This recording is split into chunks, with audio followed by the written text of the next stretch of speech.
Hello again, it's me, the guy, the YouTube channel.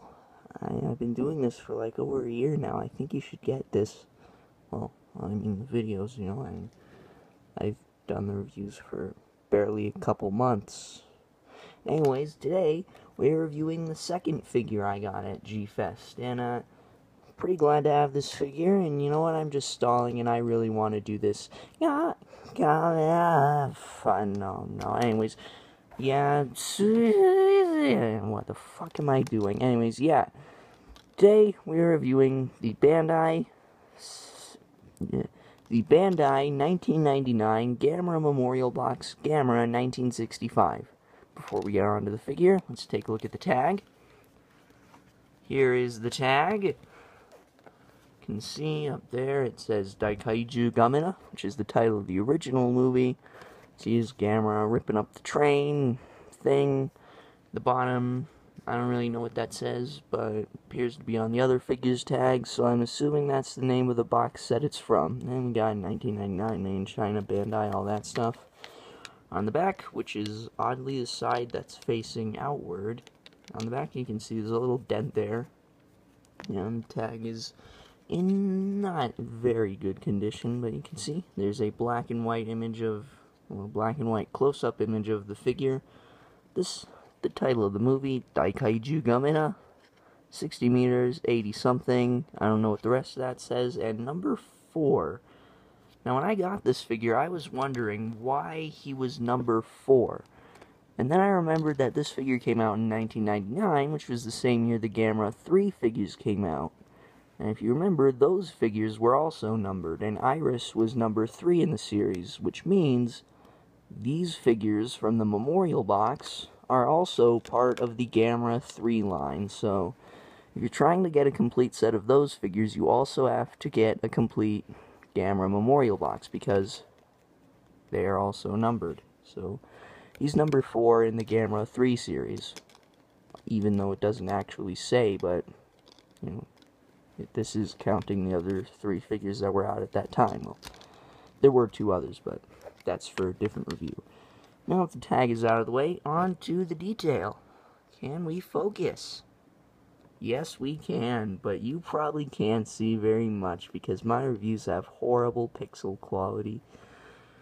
Yeah, if you can see there is some really nice detail on this. Looks a lot like Showa Gamera. And you can see you got the feet there. There's a random white spray on this leg, and it is not as heavy on this leg. You can see the overall color of the figure is a sort of navy blue vinyl. See, is that same white on his toenails. You know, nothing really on the bottom of the feet. You can see the vague detailing of his toes on the bottom. Toenails aren't painted on the bottom either. You know, it's pretty basic detail. The plastron or chest or whatever. You know, again, white spray, navy blue, looks pretty good. Hands are in this sort of generic Gamera waving arms around pose, but yeah, they look pretty good. They definitely undeniably show a Gamera. The arm's very baggy looking, doesn't really look like he has elbows, not a whole lot of definition. And again, heavy white spray on this arm, mild white spray on this arm. And you can see the head, the eyes. The placement of these eyes is a lot better than on the recent release of this guy. And also, he's not weird olive drab or lime green like the new one is. You can see you got his little mohawk. The head is definitely 65 Gamera. There was a 7-inch scale Bandai Gamera 1967, which this figure was made to update that figure.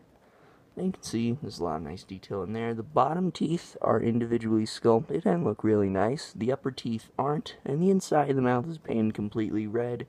And you can see there's some nice detail in there. You know, his neck, there's not a whole lot of detail right here, but, well, yeah, not a whole lot you can do. And as you can see, there's an air bubble right there. A lot of earlier Bandai figures, especially the soft vinyl ones, have air bubbles.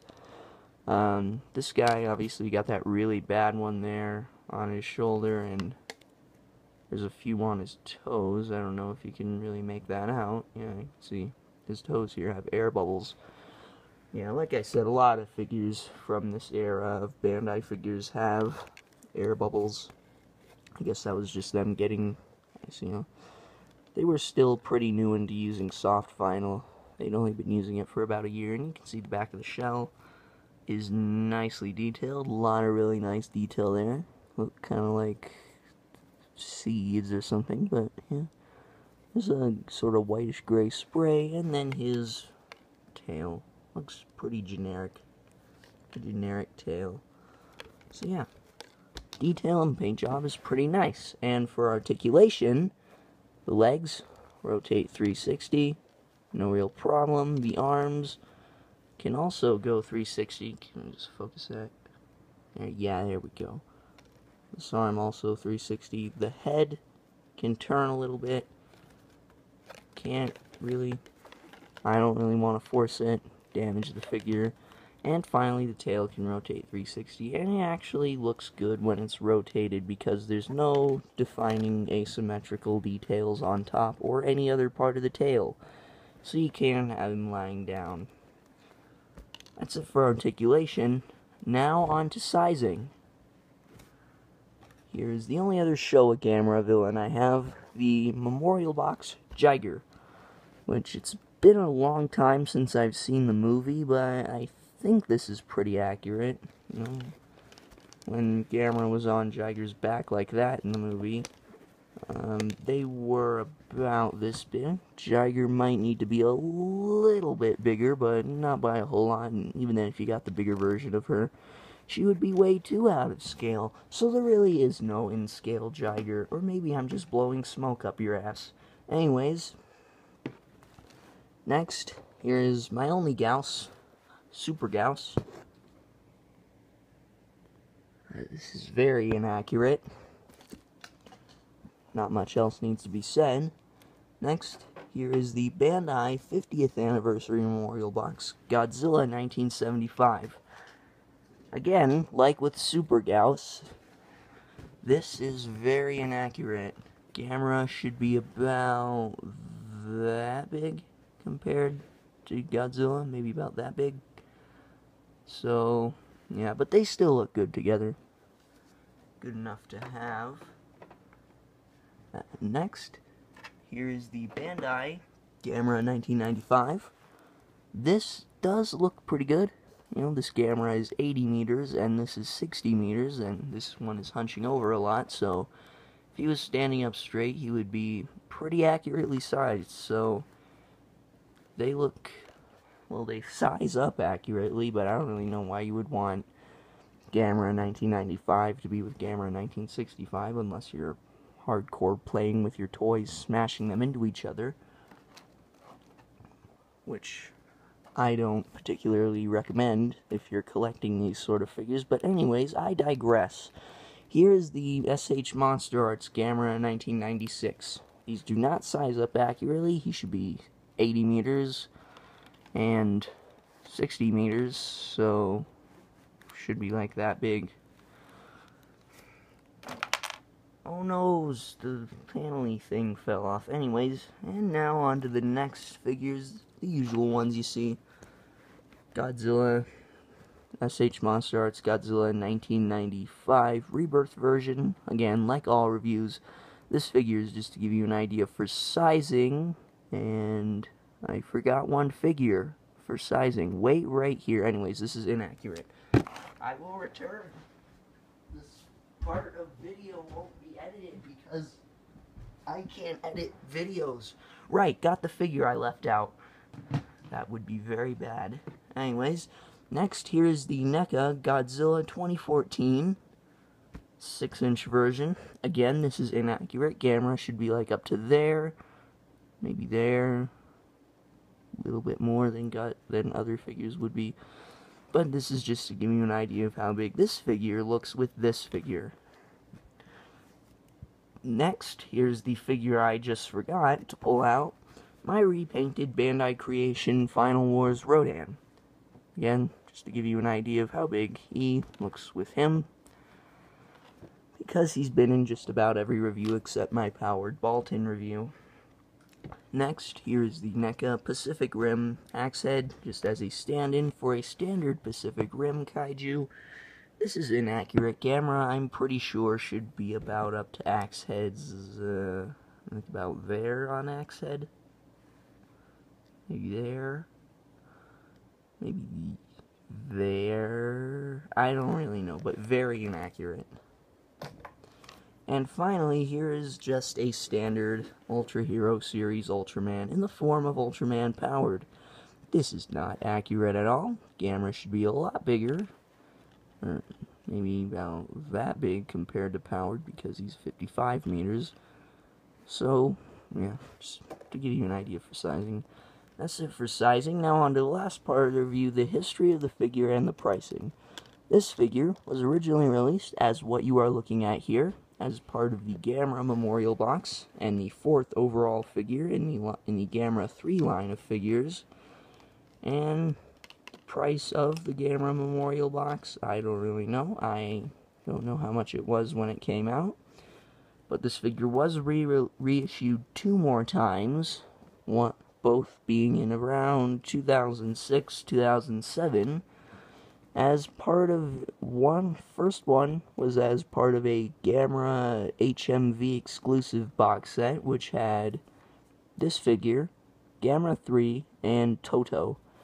This figure was silver with a black dry brush, and the Gamera 3 was this figure was bronze with a black dry brush. The Gamera 3 in that set was bronze with a black dry brush, and the Toto was gold with black dry brush. That set is usually around $90 to $100,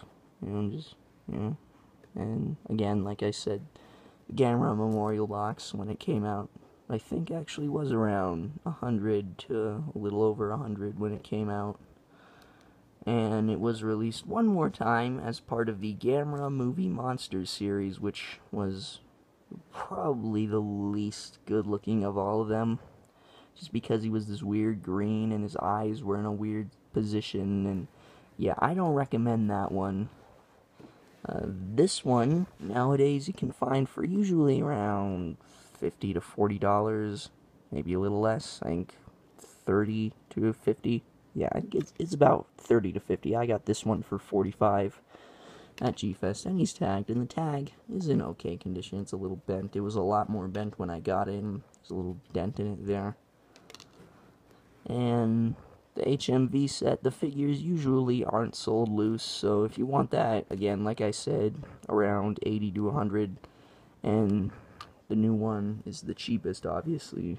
But if you want the whole Gamera Memorial Box, complete figures, tagged box, and everything, you're looking at around $120 to $200, so around the price of the HMV set, actually, so probably a better investment if you went for the entire Gamera Memorial Box. But overall, for this figure, I'm going to give it a 8 out of 10. Why? Because, yeah, you know what, fuck it. 9.5 out of 10. It gets the half point off just because he's a little too small. And, well, just because, yeah, he's just kind of a simple design. So that's it for this review. I don't know what to say. I don't know how to end videos.